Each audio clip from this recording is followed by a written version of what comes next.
মধ্যপ্রাচ্যের বালুকাবেলায় ভেসে আসছে প্রস্তুতির শব্দ। আর এই শব্দের মাঝে একটি নতুন বার্তা ভেসে উঠছে, যে অন্যায়ের পথে চলে তার জন্য কোনো জায়গা নেই। ইসরায়েলের জন্য বন্ধ হয়ে গেল দুবাইয়ের দরজা। বিশ্বের অন্যতম বড় প্রতিরক্ষা সম্মেলন দুবাই ইয়ার 100 এবার ইসরায়েলের জন্য তিক্ত এক অভিজ্ঞতা হতে চলেছে।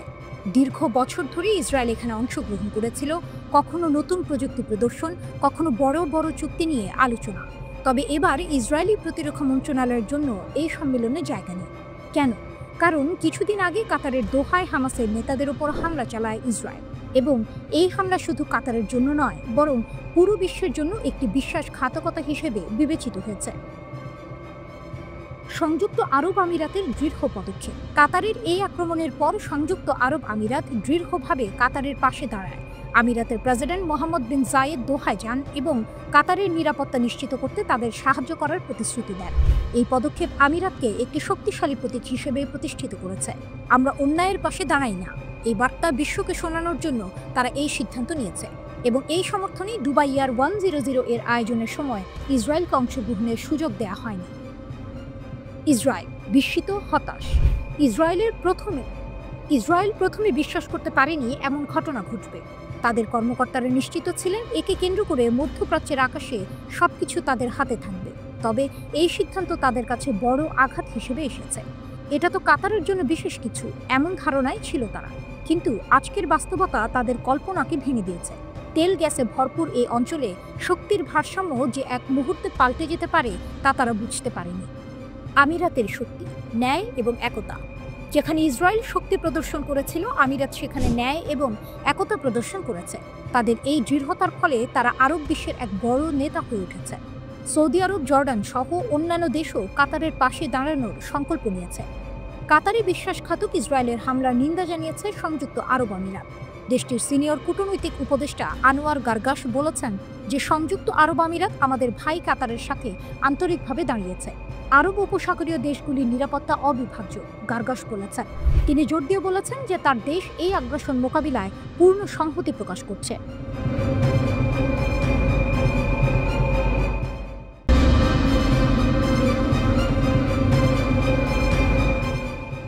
রাতের অন্ধকারে ভারত মহাসাগর আর ওমান সাগরের বুক চিরে একের পর এক যুদ্ধ জাহাজ ভেসে উঠছে।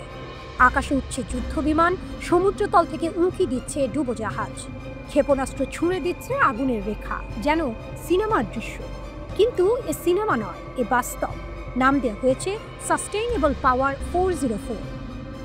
ইরানের বিশাল সামরিক মহড়া। যুদ্ধ শেষ হয়নি। ইসরায়েল আর আমেরিকার হামলার ক্ষত শুকানোর আগেই নতুন প্রস্তুতি নিচ্ছে ইরান।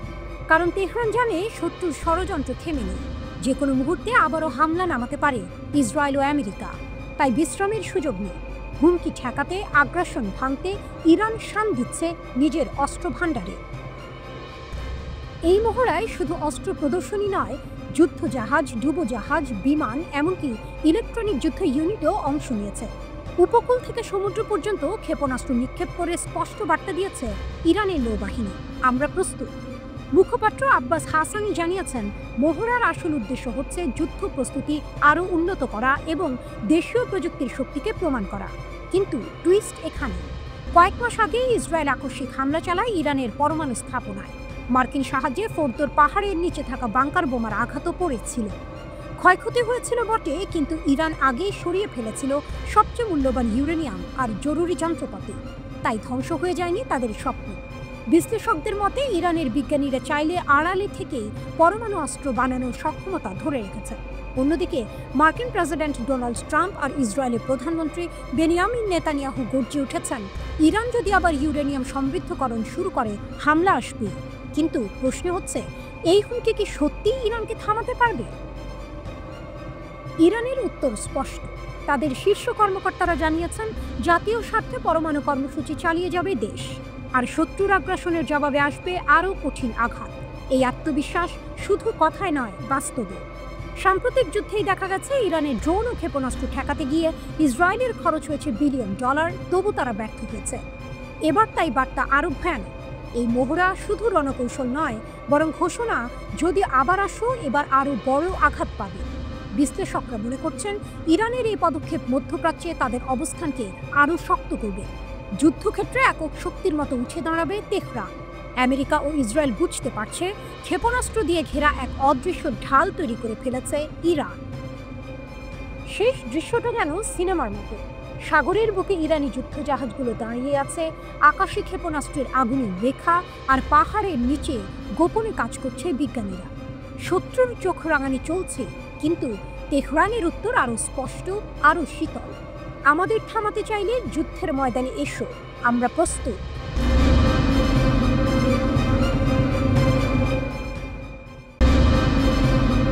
রাত গভীর।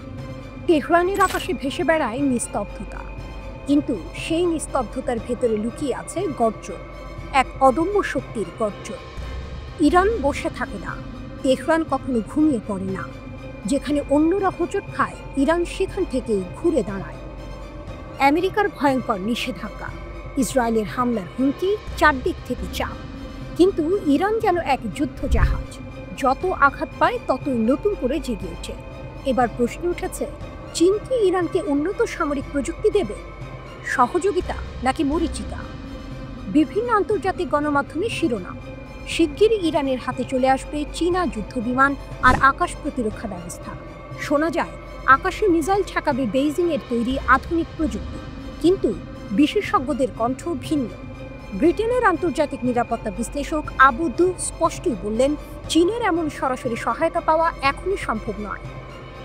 তবে তিনি আরেক ইঙ্গিতও দিলেন, ক্ষেপণাস্ত্র আর ড্রোন প্রযুক্তির মতো খাতে গোপন সহায়তা মিলতে পারে। যন্ত্রাংশ, সফটওয়্যার কিংবা দ্বৈত ব্যবহারযোগ্য প্রযুক্তি, এসব জিনিসের অদৃশ্য পথ হয়তো খোলা আছে। প্রকাশ্যে না হলেও পর্দার আড়ালে সহযোগিতা চালু থাকতে পারে। ওয়াশিংটন ইনস্টিটিউটের বিশ্লেষক নাদিমি স্মরণ করিয়ে দিলেন অতীত। চীন কখনো সরাসরি বড় আকারে অস্ত্র দেয়নি, দিয়েছে আংশিক প্রযুক্তি, যেমন ক্রুজ ক্ষেপণাস্ত্রের কিছু অংশ বা নেভিগেশনের কিছু সিস্টেম। কিন্তু সেই সহযোগিতাও ছিল খণ্ডিত, অসম্পূর্ণ।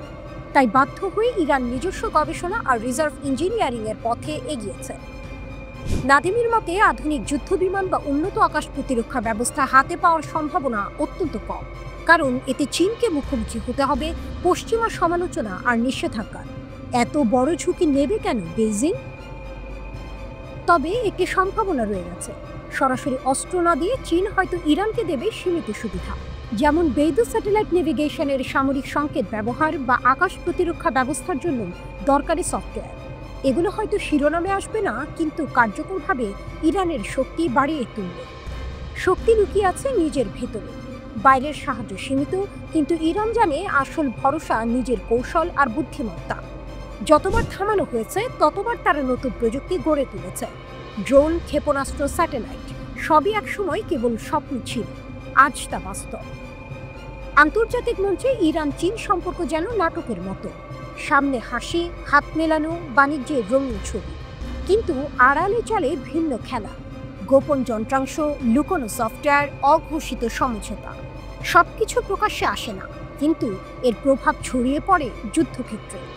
তাহলে কি ইরান শিগগিরই চীনের হাত ধরে আকাশে আধিপত্য করবে? উত্তর সহজ নয়। বড় অস্ত্র হয়তো আসবে না, কিন্তু যা আসবে তাই যথেষ্ট ইরানকে আরো শক্তিশালী করার জন্য। কারণ ইরানের শক্তি শুধু প্রযুক্তিতে নয়, শক্তি আছে তাদের ধৈর্যে, প্রতিরোধে আর ঘুরে দাঁড়াবার অদম্য ইচ্ছায়।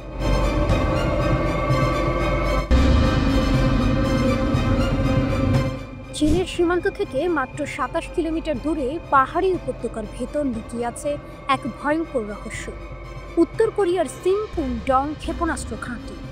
নামটি উচ্চারণে সাধারণ মনে হলেও এর ভেতর লুকিয়ে আছে এমন এক শক্তি যা এক নিমিষেই পূর্ব এশিয়া থেকে যুক্তরাষ্ট্রের মূল ভূখণ্ড পর্যন্ত কাঁপিয়ে দিতে পারে। ওয়াশিংটন ভিত্তিক থিঙ্ক ট্যাঙ্ক CSIS এর নতুন প্রতিবেদনে উঠে এসেছে এই চাঞ্চল্যকর তথ্য। স্যাটেলাইট চিত্র, উত্তর কোরিয়ার পালিয়ে আসা শরণার্থীর সাক্ষ্য আর গোপন নথি বিশ্লেষণ করে তৈরি করা প্রতিবেদনে বলা হয়েছে, এই ঘাঁটিতে মজুদ থাকতে পারে ৯টি পারমাণবিক আন্তঃমহাদেশীয় ব্যালিস্টিক ক্ষেপণাস্ত্র, ICBM এবং তাদের মোবাইল লঞ্চার। ঘাঁটিটি চীনের সীমান্তে এত কাছাকাছি যে যুক্তরাষ্ট্র বা অন্য কোনো দেশ সরাসরি আঘাত হানার আগে হাজারবার ভেবে দেখতে বাধ্য হবে। কারণ সামান্য ভুলে যদি বিস্ফোরণ চীনের ভেতরে ছড়িয়ে পড়ে, তবে সেটি পুরো এশিয়ার জন্য বিপর্যয় ডেকে আনবে। ঘাঁটির অবস্থান যেন সিনেমার এক লুকোনো সেট। 22 বর্গ কিলোমিটার জুড়ে, যা আকারে নিউ ইয়র্কের জন এফ কেনেডি আন্তর্জাতিক বিমানবন্দর থেকেও বড়।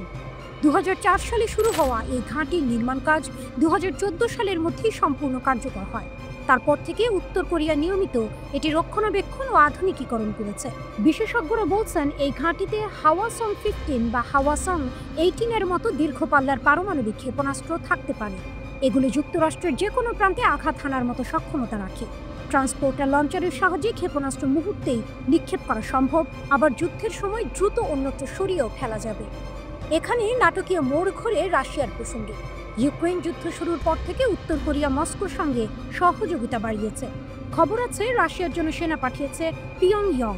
বিনিময়ে রাশিয়া তাদের আধুনিক প্রযুক্তি ও অস্ত্র সরবরাহ করতে পারে, যা আরও ভয়ঙ্কর করে তুলবে উত্তর কোরিয়ার পারমাণবিক কর্মসূচি।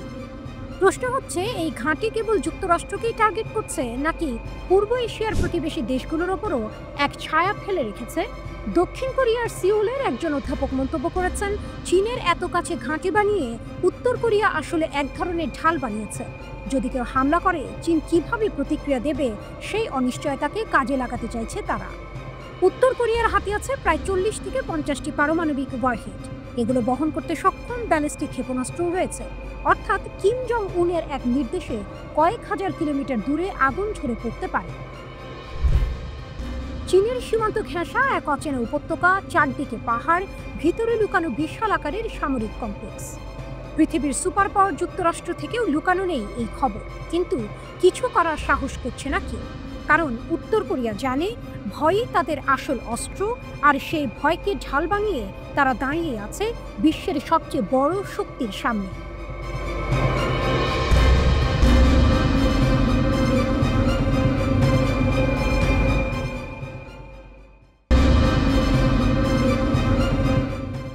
জর্ডানের গর্জন, ইসরায়েলের বিরুদ্ধে নতুন ঝড়ের আভাস। ভূমধ্যসাগরের বাতাস হঠাৎই যেন দিক বদল করেছে। এতদিন ফিলিস্তিনের কান্না, গাজার ধ্বংসযজ্ঞ, পশ্চিম তীরের হাহাকার, সবকিছুর মাঝে নীরব ছিল প্রতিবেশী রাষ্ট্রগুলো। কিন্তু এবার আর নীরবতা নয়, এবার মঞ্চে উঠেছে জর্ডান। নেতানিয়াহু গ্রেটার ইসরায়েলের মানচিত্র প্রকাশ করলেন, আর তার ঠিক পরেই জর্ডান ঘোষণা দিল যুদ্ধের প্রস্তুতির। ইসরায়েলের প্রধানমন্ত্রী বেনিয়ামিন নেতানিয়াহু সম্প্রতি যে মানচিত্র প্রকাশ করেছেন, তা যেন আগুনে ঘি ঢালার মতো। সেই মানচিত্রে ফিলিস্তিন, জর্ডান, সিরিয়া এবং লেবাননকে অন্তর্ভুক্ত করে দেখানো হয়েছে কথিত গ্রেটার ইসরায়েল। ফিলিস্তিনিরা ক্ষুব্ধ, আরব দুনিয়াও ক্ষুব্ধ, তবে সবচেয়ে তেতে উঠেছে জর্ডান। রাজধানী আম্মান থেকে জারি হলো এক ঐতিহাসিক ঘোষণা। 3 দশকেরও বেশি সময় ধরে বন্ধ থাকা জাতীয় সামরিক পরিষেবা কর্মসূচি আবার চালু করছে জর্ডান। সিনেমার মতো দৃশ্য কল্পনা করুন, একদল তরুণ, চোখে আগুন, হাতে পতাকা, সামনে দাঁড়িয়ে আছেন যুবরাজ হোসেন বিন আবদুল্লাহ। তিনি বললেন, দেশের প্রতিটি তরুণকে প্রতিরক্ষার জন্য প্রস্তুত থাকতে হবে। এই এক লাইনেই জর্ডানের ভবিষ্যৎ বদলে গেল। 1990-এর দশক পর্যন্ত 18 থেকে 40 বছরের প্রত্যেক পুরুষের জন্য সেনাবাহিনীতে 2 বছর কাজ করা বাধ্যতামূলক ছিল।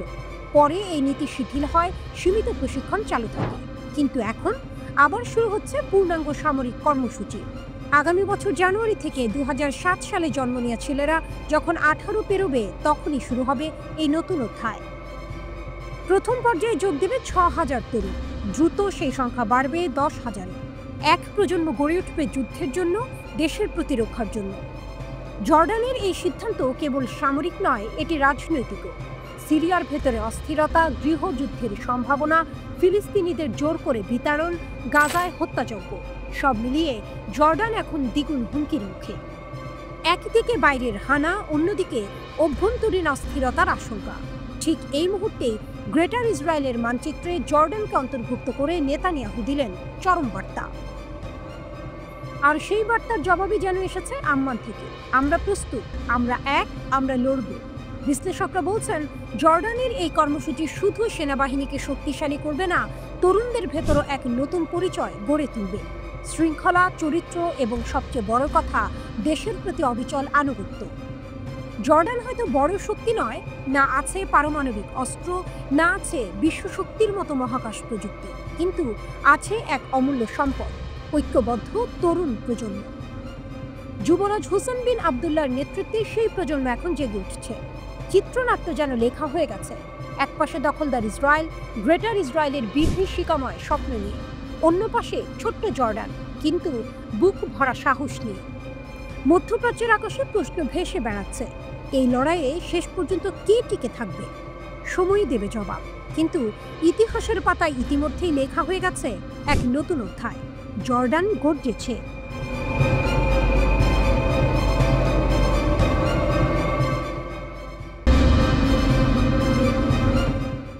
নীল আকাশে যেন ঝুলছে অশনি সংকেত। পৃথিবী শ্বাসরুদ্ধ করে তাকিয়ে আছে পারস্য ভূমির দিকে। আর সেই মুহূর্তেই শোনা গেল এক বজ্রধ্বনি। ইরানের শীর্ষ সামরিক উপদেষ্টা মেজর জেনারেল ইয়াহিয়া রহিম সাফাভির ঘোষণা। তিনি সতর্ক করলেন একটি নতুন যুদ্ধ আসন্ন, আর ইরান প্রস্তুত। যেন সিনেমার প্রথম দৃশ্যে ঝড় ওঠার আগের নীরবতা। শত্রুর নাম বললেন তিনি, আমেরিকা ও ইসরায়েল। যুদ্ধক্ষেত্রের উপরে খাটলেন তিনি মাঠে, আকাশে, সাইবার জগতে এবং কূটনীতির অঙ্গনে। সাফাভি পরিষ্কার জানিয়ে দিলেন, ইরান যুদ্ধবিরতিতে নেই, বরং ইরান এখন চলমান যুদ্ধপর্বে দাঁড়িয়ে আছে। তার কণ্ঠে ছিল বিদ্যুতের গর্জন।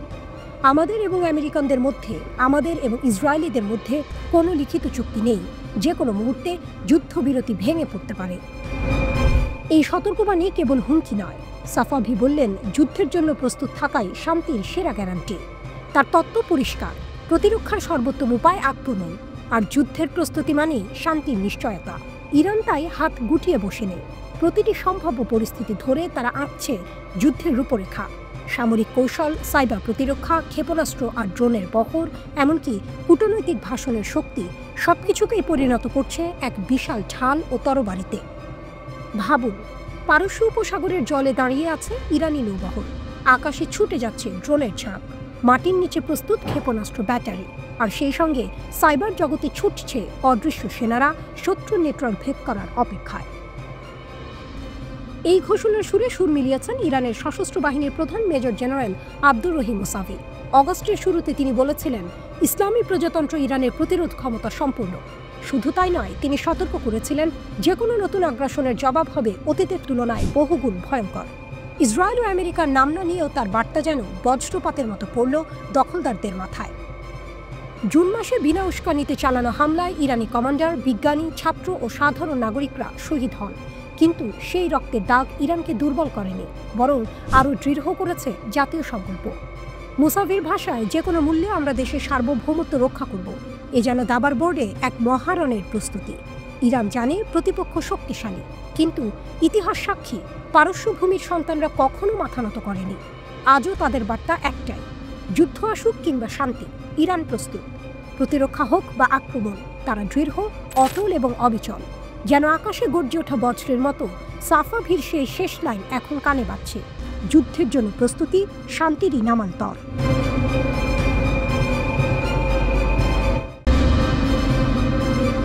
আকাশে কালো মেঘ, দিগন্তে অনিশ্চয়তার রেখা। ঠিক তখনই তেহরান থেকে ভেসে এলো এক বজ্রধ্বনি। ইরানি আইন প্রণেতা আমির হায়াত মোকাদ্দামের সতর্কবার্তা। সম্ভবত আমাদের পরবর্তী ক্ষেপণাস্ত্র সরাসরি ওয়াশিংটনে আঘাত করবে। এক বাক্যে বদলে গেল কূটনীতির তাপমাত্রা, কাঁপল ইউরোপ আমেরিকার স্নায়ু। এই মন্তব্য এসেছে এমন এক সময়ে যখন তেহরান, পশ্চিমা সরকার এবং ইসরায়েলের টানাপোড়েন প্রতিদিনই আরও জটিল হচ্ছে। নিষেধাজ্ঞা জুড়েছে নিষেধাজ্ঞার উপর, সামরিক পদক্ষেপে যোগ হচ্ছে পাল্টা ঘোষণা। অচল অবস্থা যেন পাথরের মতো শক্ত, আর সেই পাথরেই হাতুড়ির প্রথম আঘাত দিলেন হায়াত মোকাদ্দাম। তিনি জানালেন, 2 দশক ধরে ইরান শান্তভাবে গড়ে তুলেছে দীর্ঘ পাল্লার আঘাত হানার সক্ষমতা। তার ভাষায়, আজকের দিনে ইরানের ক্ষেপণাস্ত্র ফ্রান্স, জার্মানি, যুক্তরাজ্য সহ পশ্চিম ও পূর্ব ইউরোপের সবখানে পৌঁছাতে পারে। আরও এক ধাপ এগিয়ে তিনি ইঙ্গিত দিলেন, ইরানি নৌবাহিনীর জাহাজ যদি আমেরিকার উপকূলের দিকে অগ্রসর হয়, 10,000 কিলোমিটার দূরত্ব কমে দাঁড়াতে পারে প্রায় 2,000 কিলোমিটারে। অর্থাৎ ওয়াশিংটন, নিউ ইয়র্ক তখন হঠাৎই হয়ে উঠতে পারে সরাসরি লক্ষ্যবস্তু। দাবার বোর্ড সাজানো, প্রথম চাল দেয়া হয়ে গেছে। ভাবুন, ইউরোপের আকাশে সাইরেন, সাগরে টহলদারি জাহাজ, আর দূরে পারস্য উপসাগরের ঘাটে নিঃশব্দে জেগে থাকা লঞ্চার। এ দৃশ্য আর কল্পনা নয়, এ এক বার্তার নাটকীয় মঞ্চাই। বার্তাটি সহজ, আমরা পারি আর প্রয়োজনে করব। পশ্চিমা দেশগুলো আবারও স্ন্যাপব্যাক নিষেধাজ্ঞার হুমকি তুলেছে। আইএই এর সঙ্গে পূর্ণ সহযোগিতা না হলে 2015 চুক্তির স্থগিত শাস্তি ফের জাগিয়ে তোলার কথা বলা হচ্ছে। কিন্তু হায়াত মোকাদ্দামের কণ্ঠে নির্লিপ্ত দৃঢ়তা, আমাদের ওপর সম্ভাব্য সব নিষেধাজ্ঞায় আগে থেকেই আছে। অর্থাৎ শ্বাসরোধের চেষ্টায় ইরান ভেঙে পড়েনি, বরং চাপের ভেতরেই তৈরি করেছে নতুন সহনশীল, নতুন প্রযুক্তি, নতুন কৌশল। জুন মাসে হঠাৎ ইসরায়েল আঘাত হানে ইরানের সামরিক ও পারমাণবিক অবকাঠামোয়। নিহত হন জেনারেল, বিজ্ঞানী, ছাত্র, বেসামরিক। দেশ জুড়ে শোকের ঢেউ। কয়েকদিনের মধ্যে যুক্ত হয় মার্কিন বিমান হামলা 3টি স্থাপনা লক্ষ্য করে। মার্কিন প্রেসিডেন্ট ট্রাম্প দাবি করেন ইরানের কর্মসূচি নিশ্চিহ্ন। তেহরান পাল্টা জানায় নয়। ধুলো বসে যাওয়ার পর দেখা যায় ধ্বংসস্তূপের ভেতর থেকেও উঠে দাঁড়িয়েছে একটি রাষ্ট্র, ক্ষত বিক্ষত কিন্তু অবিচল। শক্তির 5 স্তম্ভ, যে কারণে বার্তাটি কাঁপায়। দীর্ঘ পাল্লার ক্ষেপণাস্ত্র, ঘোষণায় স্পষ্ট ইউরোপ ইরানের পাল্লায়। সমুদ্র ভিত্তিক কৌশল, দূরত্ব কমিয়ে লক্ষ্যবস্তু কাছে টানা। নৌবহরের গতিশীলতা এই বার্তার মেরুদণ্ড। শিল্পায়িত স্থিতি, সর্বোচ্চ চাপ এর বছরগুলোতে সরবরাহ শৃঙ্খল নতুনভাবে সাজানো, স্থানীয়করণে জোর, এতে আঘাত পেলেও গতি থামেনি। মানসিক যুদ্ধ, এক বাক্যে বিশ্বমঞ্চে স্নায়ুচাপ তৈরি, এটাই ডিটারেন্সের প্রথম নিয়ম। কূটনীতি, সাইবার প্রচারণা, রণাঙ্গন শুধু মিসাইল সাইলোতে নয়, তথ্য, অর্থনীতি ও কূটনৈতিক করিডোরেও লড়াই। হায়াত মোকদ্দমের সবচেয়ে তীক্ষ্ণ বাক্যটি এখানে, আমরা সমুদ্র থেকে আমেরিকাকে লক্ষ্যবস্তু করতে পারি। বিপ্লবী গার্ডের মহাকাশ বাহিনী 20 বছর ধরে কাজ করছে।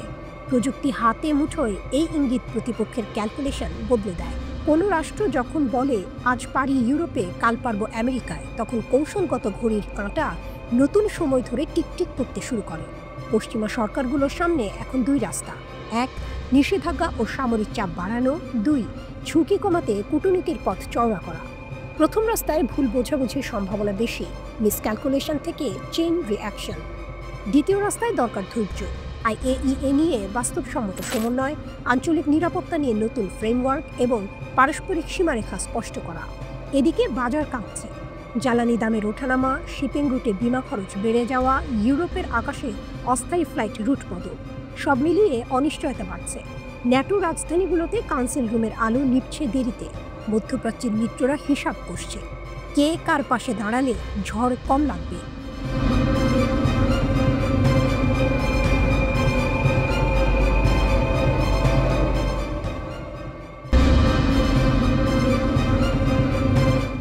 মহাকাশে ইরানের স্বপ্ন, শহীদ সোলাইমানি স্যাটেলাইটের অভিযান।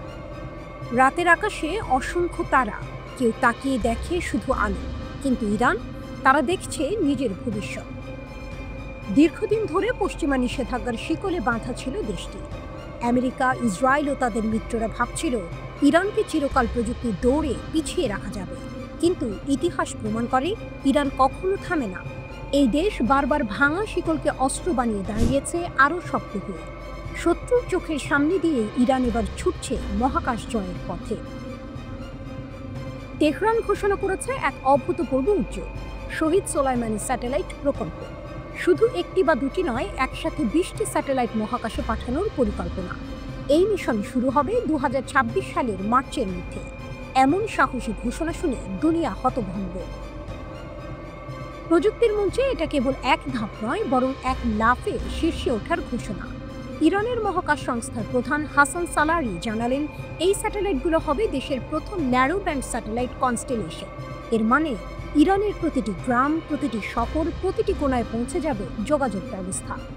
ইন্টারনেট অফ থিংস, প্রযুক্তির মাধ্যমে প্রতিটি ইলেকট্রনিক ডিভাইস একে অপরের সঙ্গে যুক্ত হবে। স্মার্ট শহর, স্মার্ট কৃষি, এমনকি সামরিক প্রযুক্তিও নতুন রূপ নেবে। আর সবটাই তৈরি হচ্ছে নিজস্ব প্রযুক্তি দিয়ে, কোনো বিদেশি ভরসা নয়। ইরানের বিজ্ঞানীরা নিজের হাতেই গড়ছেন যন্ত্রাংশ, নিজেরাই স্থাপন করবেন কক্ষপথে। সরকারি ও বেসরকারি প্রতিষ্ঠান মিলেমিশে এগিয়ে নিচ্ছে প্রকল্প। একসময় যে আকাশ ছোঁয়া ছিল স্বপ্ন, আজ সেখানে উঠছে ইরানের নিজস্ব স্যাটেলাইট। যেখানে পশ্চিমা শক্তি চাইতো ইরানকে চিরকাল নিচে আটকে রাখতে, সেখানে ইরান এখন উঠছে মহাকাশের সিঁড়ি বেয়ে। তবে স্বীকার করতে হচ্ছে এটা সহজ পথ নয়। সালারি সতর্ক করে দিয়েছেন প্রযুক্তিগত জটিলতায় কিছুটা দেরি হতে পারে, কিন্তু তিনি আবারও নিশ্চিত করেছেন অগ্রগতি আসার চেয়েও ভালো। ভাবুন একবার, 20টি স্যাটেলাইট একই প্রকল্পে, এমনকি প্রযুক্তি দানব আমেরিকা কিংবা ইসরায়েলও এই মুহূর্তে ইরানের মতো সাহসী ঘোষণা দেয়নি, আর ইরান নিষেধাজ্ঞার অন্ধকার ভেদ করে গড়ছে এক নতুন দিগন্ত। এ যেন সিনেমার চূড়ান্ত টুইস্ট, যেখানে ভিলেন ভেবেছিল নায়ক আর উঠতে পারবে না, ঠিক তখনই নায়ক উঠে দাঁড়ায় আকাশের বুক ছিঁড়ে নিজের পতাকা গাড়তে। আজকের বাস্তবতাও তাই। ইরান মহাকাশে শুধু স্যাটেলাইট পাঠাচ্ছে না, পাঠাচ্ছে এক বার্তা: আমাদের থামানো যাবে না, শিকল ভাঙা আমাদের অভ্যাস, আকাশ এখন আমাদের। প্রশ্ন শুধু একটাই, এই স্যাটেলাইট কনস্টেলেশন কি মধ্যপ্রাচ্যের শক্তির ভারসাম্য বদলে দেবে? উত্তর লুকিয়ে আছে সেই আকাশে, যেখানে ইতিমধ্যেই জ্বলজ্বল করছে ইরানের শহীদ সোলাইমানি স্যাটেলাইটের স্বপ্ন।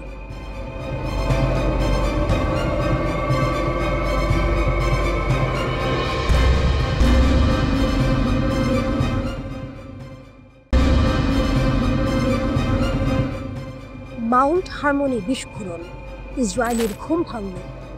দক্ষিণ সিরিয়ার পাহাড়ি অঞ্চলে মাউন্ট হারমোনের ঢালুতে একটি বিস্ফোরণ ঘিরে উঠল শীতল ধোঁয়া আর আতঙ্ক। সীমারেখার নীরবতা মুহূর্তেই কেটে গেল। 7 ইসরায়েলি সৈন্য আহত, 4 জন গুরুতর। সৈন্যরা যে অস্ত্র ব্যবহার করছিলেন তা পুরনো সিরিয়ার যুদ্ধের ছায়া ফেলে যাওয়া। একটি ভুল নাড়াচাড়া আর বিস্ফোরণ, মুহূর্তে রক্ত আর ধোঁয়া মিলিয়ে গেল। আহতদের তড়িঘড়ি সাফেদ হাসপাতালে নিয়ে যাওয়া হয়। ঘটনাটি ঘটেছে একটি রিজার্ভ ইউনিটের মধ্যে। এরা সীমান্ত রক্ষায় নয়, বরং অপারেশনাল প্রস্তুতিতে নিযুক্ত। কিন্তু পুরনো অস্ত্রের ব্যবহার একটি বড় চ্যালেঞ্জের মুখোমুখি করেছে তাদের। ইসরায়েল আর সিরিয়ার মধ্যে সম্পর্ক বর্তমানে নতুন দিকে ঝুঁকছে। সিরিয়ার পররাষ্ট্রমন্ত্রী আসাদ আল শাইবানি প্যারিসে ইসরায়েলের প্রতিনিধিদের সঙ্গে বৈঠক করেছেন। প্রথমবারের মতো দুই দেশের মধ্যে স্থিতিশীলতা ও দক্ষিণ সিরিয়ার শান্তি নিয়ে গোপন ফাইলগুলোর আলোচনা শুরু হয়েছে। কিন্তু বাস্তবতা আরও ভয়ঙ্কর। দক্ষিণ সিরিয়ার কুনেত্রা ও দারা প্রদেশ জুড়ে ইসরায়েলি সেনারা সীমান্ত লঙ্ঘন চালিয়ে যাচ্ছে, বাড়ি ঘরে হানা দিচ্ছে, চেকপয়েন্ট স্থাপন করছে এবং প্রায়শই বাড়ি ধ্বংস করছে। Syrian observatory for human rights জানায় 5 অগস্ট আল কাহতানিয়া গ্রামে 2টি বাড়ি ধ্বংস করা হয়েছে। অভিযোগ, এই বাড়িগুলো ইসরায়েলি সামরিক অবস্থানের কাছাকাছি। পাহাড়ি ঢালুতে সূর্য অস্তাচলে, একদিকে ধোঁয়া আর ধ্বংস, দূরে সৈন্যরা আহতদের জন্য লড়ছে, আর আকাশের ওপরে শান্তির বার্তা। কিন্তু ভীতি ঘিরে রেখেছে সীমান্তকে। ইসরায়েল প্রায় 2 বছর ধরে উম্মুল আজম গ্রাম থেকে আল কাহতানিয়া ও আল হামিদিয়া হয়ে হারমোনির ঢাল পর্যন্ত সামরিক স্থাপনাগুলো স্থাপন করেছে। গত বছরের শেষের দিকে আসাদ সরকারের পতনের পর তারা দক্ষিণ সিরিয়ায় দখল প্রসারিত করেছে। যদিও বৈঠক শুরু হয়েছে বিস্ফোরণ দেখালো সীমান্তে শান্তি কেবল কাগজে। পুরনো অস্ত্র, অনিয়ন্ত্রিত আগুন এবং সীমান্তের উত্তেজনা, সব মিলিয়ে পরিস্থিতি এখন অত্যন্ত সংবেদনশীল। এই মুহূর্তে দক্ষিণ সিরিয়ার পাহাড়ি ঢালুতে নীরবতা নেই। প্রতিটি ঝাঁকুনি, প্রতিটি পদক্ষেপ, প্রতিটি শব্দ মুহূর্তে ইতিহাসের সাক্ষী। ইসরায়েলি সৈন্যদের জন্য সীমান্ত শুধুই কৌশল নয়, জীবন আর মৃত্যুর খেলা। গাজায় প্রায় 2 বছর ধরে গণহত্যা চালিয়ে যাওয়া ইসরায়েল মধ্যপ্রাচ্যের এই অগ্রগতি খুব নিবিড়ভাবে নজর রাখছিল। ড্রুজ সম্প্রদায়ের নেতাদের ব্যবহার করে সিরিয়াকে আরও অস্থিতিশীল করতে চাইছে বলে মনে হচ্ছে। ইসরায়েলের প্রধান লক্ষ্য হল সিরিয়ার নতুন প্রশাসন যাতে নিজেদের সংহত করতে না পারে সেটা ঠেকানো। এটাকে ইসরায়েল হুমকি হিসেবে দেখে, বিশেষ করে যখন সিরিয়ার সরকার তুরস্কের সঙ্গে ঘনিষ্ঠভাবে কাজ করে।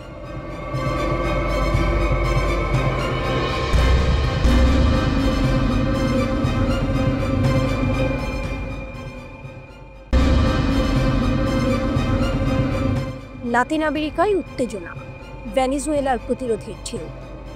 দূর লাতিন আমেরিকার আকাশে এবার যুদ্ধের আগুন জ্বলতে পারে। মার্কিন প্রেসিডেন্ট ডোনাল্ড ট্রাম্প বহুদিনের শত্রু ভেনেজুয়েলাকে এবার সরাসরি টার্গেট করেছেন। কিন্তু ভেনেজুয়েলার প্রেসিডেন্ট নিকোলাস মাদুরো একেবারেই ভয় পাননি। মাদুরো ঘোষণা করেছেন 45 লাখেরও বেশি সশস্ত্র মিলিশিয়ার সদস্য দেশকে রক্ষা করতে প্রস্তুত। এই বাহিনী তৈরি করেছিলেন সাবেক প্রেসিডেন্ট হুগো শাপেজ এবং যদিও সরকারি হিসাব প্রায় 50 লাখ সদস্য দেখায়, বিশেষজ্ঞরা মনে করেন প্রকৃত সংখ্যা কম। তবে সংখ্যা কম হোক বা বেশি, মানসিকতা একটাই, আমাদের দেশ রক্ষা করতে আমরা প্রস্তুত। যুক্তরাষ্ট্র ইতিমধ্যে মিসাইল সমৃদ্ধ 3টি যুদ্ধজাহাজ পাঠাচ্ছে ভেনেজুয়েলার উপকূলে। সঙ্গে আছে P-8 গোয়েন্দা বিমান, একটি অ্যাটাক সাবমেরিন এবং আরও কিছু সাধারণ যুদ্ধজাহাজ। সব মিলিয়ে দক্ষিণ ক্যারিবীয় অঞ্চলে প্রায় 4000 মার্কিন সেনা মোতায়েন করা হচ্ছে। এবার পরিস্থিতি যেন একেবারে সিনেমার পর্দার মতো উত্তেজনাপূর্ণ। কিন্তু মাদুরো একা নন, তার পেছনে দাঁড়িয়েছে শক্তিশালী বন্ধু ইরান। যুক্তরাষ্ট্রের হুমকি ও চাপ সত্ত্বেও তেহরান কারাকাসকে সমর্থন দিয়ে যাচ্ছে। যুদ্ধজাহাজ ও সামরিক সরঞ্জামের এই বিতর্কের আড়ালে ইরান যেন বলছে, আমাদের বন্ধুকে একা ছাড়বেন না। অর্থনৈতিক চাপও অব্যাহত। ট্রাম্প ঘোষণা করেছেন যে কোনো দেশ যদি ভেনেজুয়েলা থেকে তেল কিনে, তাদের উপর আরোপিত হবে 25% শুল্ক। সাথে আছে পুরস্কার বাড়ানো। মাদুরোকে গ্রেফতারের জন্য এখন $50 মিলিয়ন। মাদুরোকে বিশ্বের অন্যতম বৃহৎ মাদক কারবারি হিসেবে অভিযুক্ত করা হয়েছে। এসব পদক্ষেপ যেন চাপ, হুমকি আর আর্থিক শাস্তি একসাথে। ক্যারিবীয় সমুদ্রপথে জাহাজ এগোচ্ছে। পাহাড়ের ঢালুতে মিলিশিয়ারা প্রস্তুত। নদী, সমুদ্র, আকাশ সবই যেন যুদ্ধের ফ্রেমে বন্দী। মাদুরো টেলিভিশনে মাতোরো ভাষণে বলেছেন, আমরা আমাদের সাগর, আকাশ ও ভূমি রক্ষা করব শেষ রক্তবিন্দু পর্যন্ত। এটা শুধু দুই দেশের দ্বন্দ্ব নয়, এখানে লড়াই মার্কিন সাম্রাজ্যবাদ বনাম ভেনেজুয়েলার প্রতিরোধ এবং পাশে দাঁড়ানো শক্তিশালী মিত্র ইরান, যা সমীকরণে আরও জটিল করে তুলেছে। যুক্তরাষ্ট্রের যুদ্ধজাহাজ, শুল্ক, পুরস্কার সবই চাপ, কিন্তু ভেনেজুয়েলার মনোবল অটুট। মিলিশিয়া প্রস্তুত, জনগণ দৃঢ় এবং মাদুরো বার্তা দিয়েছেন, যুদ্ধ আসুক, আমরা আছি, এই দেশ রক্ষা করব আর ইতিহাস আমাদের সাক্ষী। এবার ক্যারিবীয় সাগর কেবল নীল জল নয়, এটা সিনেমার মতো। এটা সিনেমার মতো লড়াইয়ের মঞ্চ, যেখানে নায়ক ও খলনায়কের রেখা অতি সূক্ষ্ম। শেষ দৃশ্য কি হবে, সময়ই তা লিখবে।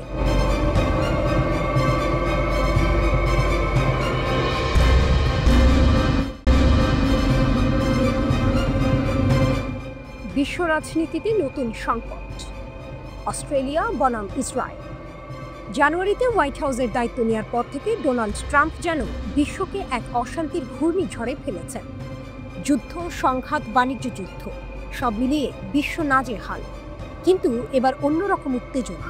ট্রাম্পের ঘনিষ্ঠ মিত্র অস্ট্রেলিয়া ও ইসরায়েল এখন প্রকাশ্যে একে অপরের বিরুদ্ধে। যুদ্ধক্ষেত্রে নয়, কূটনৈতিক মঞ্চে। হঠাৎ করেই মধ্যপ্রাচ্যের স্বার্থকে ঘিরে শুরু হয়েছে কথার লড়াই। ট্রাম্প হয়তো ভাবতে পারেননি তার ঘনিষ্ঠ মিত্ররা একে অপরকে ঠেস দিতে পারে। এবার বিশ্বের নজর কেন্দ্রীভূত, যেখানে সামরিক শক্তি নয়, কূটনীতির ধনুক ছোড়ার যুদ্ধ। যুক্তরাষ্ট্র চীনের উত্থান এবং সামরিক অগ্রগতি ঠেকাতে নিজের ঘনিষ্ঠ মিত্রদের নিয়ে জোট করেছে। জোটের অন্যতম গুরুত্বপূর্ণ সদস্য অস্ট্রেলিয়া, যার কৌশলগত গুরুত্ব অপরিসীম। মার্কিন দৃষ্টি মধ্যপ্রাচ্যকে ইসরায়েলের চোখে দেখে। ইসরায়েলকে সবসময় পাশে দাঁড়াতে ট্রাম্প প্রতিশ্রুতিবদ্ধ। ইসরায়েলের অস্তিত্ব, অস্ত্র এবং আমেরিকার জনগণের টাকায় কেনা অস্ত্র সবই এই অঞ্চলে টিকিয়ে রেখেছে যুক্তরাষ্ট্র। কিন্তু হঠাৎ করে সেই ইসরায়েলের অস্তিত্বের উপর হুমকি হিসেবে আবির্ভূত হয় অস্ট্রেলিয়া। ক্যানবেরা ঘোষণা দেয়, সেপ্টেম্বরে জাতিসংঘ সাধারণ পরিষদে ফিলিস্তিনকে স্বাধীন রাষ্ট্র হিসেবে স্বীকৃতি দেবে অস্ট্রেলিয়া। অস্ট্রেলিয়ার প্রধানমন্ত্রী অ্যান্থনি আলবানিজ বলেন, রাষ্ট্রভিত্তিক সমাধানে মানবতার সেরা আশা। এই ঘোষণা মধ্যপ্রাচ্যের সহিংসতার চক্রকে নতুন মোড়ে নিয়ে যায়। নেতানিয়াহুর প্রতিক্রিয়া। ইসরায়েলের প্রধানমন্ত্রী বেনিয়ামিন নেতানিয়াহু অস্ট্রেলিয়াকে বিদ্ধ করতে শুরু করেন। অ্যান্থনি আলবানিজকে দুর্বল বলার পাশাপাশি ইহুদিদের সঙ্গে বিশ্বাসঘাতকতা করার অভিযোগও তোলেন। তবে এই জোরালো আক্রমণ অস্ট্রেলিয়াকে দমাতে পারেনি। অস্ট্রেলিয়ার জবাব। অস্ট্রেলিয়ার স্বরাষ্ট্রমন্ত্রী টনি বুর্ক বলেন, কতজনকে উড়িয়ে দেওয়া হয়েছে, কতজন শিশুকে অভুক্ত রাখা হয়েছে, সবই অস্বীকারযোগ্য। তিনি দৃঢ়ভাবে বলেছেন, শক্তিমত্তা নির্ভর করে না।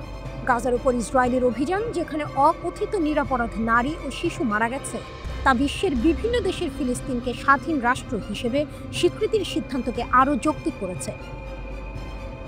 কূটনৈতিক সভার কক্ষ, চিমনি ধোঁয়া, নেতানিয়াহু এবং আলবানিসের চোখে আগুন, পত্রপত্রিকা, টিভির ক্যামেরা, বিশ্ব জুড়ে উত্তেজনা।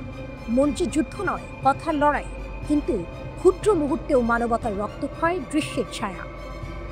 এখন শুধু মধ্যপ্রাচ্য নয়, গোটা বিশ্ব দেখছে কেন অস্ট্রেলিয়া ফিলিস্তিনকে স্বীকৃতি দিচ্ছে, কেন ইসরায়েল এত রেগে গেছে। ট্রাম্পের বাণিজ্য ও সামরিক জোট নীতি এই সংঘাতে নতুন মোড় নিয়েছে। এবারের লড়াই প্রমাণ করে কখনো যুদ্ধক্ষেত্রেই নয়, কখনো কথার লড়াইয়েও বিশ্বের শক্তি এবং দুর্বলতার ছবি স্পষ্ট হয়ে ওঠে। অস্ট্রেলিয়ার সাহস, নেতানিয়াহুর প্রতিক্রিয়া, ট্রাম্পের কৌশল, সবই একত্রিত হয়ে বিশ্ব রাজনীতিকে অস্থির করে রেখেছে। কিন্তু প্রশ্ন অব্যাহত, ফিলিস্তিন স্বাধীনতা পাবে কিনা, মধ্যপ্রাচ্যের শান্তি স্থায়ী হবে কিনা তা সময়ই দেখাবে। এই লড়াই কেবল রাষ্ট্রগুলো নয়, মানবতার লড়াই, যেখানে প্রতিটি পদক্ষেপের প্রভাব গভীর।